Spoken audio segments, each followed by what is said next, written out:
শুভ বিকাল বন্ধুরা, কেমন আছেন আপনারা সবাই? আশা করি আপনারা সবাই অনেক ভালো আছেন এবং সুস্থ আছেন। বরাবরের মতো আজকেও আপনাদের মাঝে চলে আসলাম ছোট্ট কিছু কথা শেয়ার করতে আমাদের জীবন সম্পর্কে।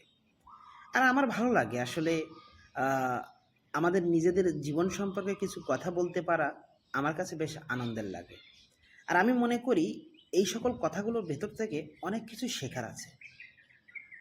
আমি অনেক দিন ধরে ভাবছি আমার জীবনটা বুঝি অন্যদের মতো না। তারা কত দ্রুত এগিয়ে যায় আর আমি ধীরে ধীরে হাঁটি।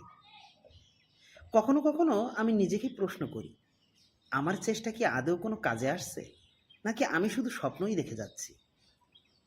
কিন্তু বন্ধুরা, আজ একটা সত্য বিষয় আমি মেনে নিয়েছি। সব ফুল একসাথে ফোটে না, কিছু ফুল সময় নেয়, কিন্তু যখন ফোটে সবার চোখ আটকে যায়। আমি হয়তো এখনো সেখানে পৌঁছাইনি যেখানে আমি পৌঁছাতে চাই, কিন্তু আমি প্রতিদিন নিজেকে ছাড়িয়ে যাচ্ছি একটু একটু করে। চেষ্টা করছি, যদি ওই জায়গায় পৌঁছানো যায়। হ্যাঁ, এখানে চলার পথে আমার পথটা একেবারেই সহজ না। তাই হয়তো আমাকে এই পথে একাই হাঁটতে হবে। কিন্তু আমি মনে করি এই একা হাঁটার মাঝেই আমি নিজেকে চিনেছি, নিজের শক্তি বুঝেছি। আর যদি কেউ আমার গল্পে বিশ্বাস না করে, তাতে কিছু আসে যায় না। কারণ আমি নিজেই নিজের ওপর বিশ্বাস রাখতে শিখেছি এখন।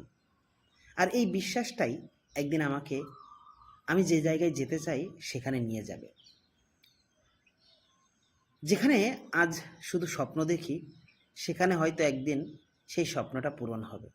এখন দেখা যাক, সময়ই বলে দেবে সব কিছু, সেই জায়গায় কখন গিয়ে পৌঁছাবো। যাই হোক, সবাই ভালো থাকুন। ধন্যবাদ সকলকে।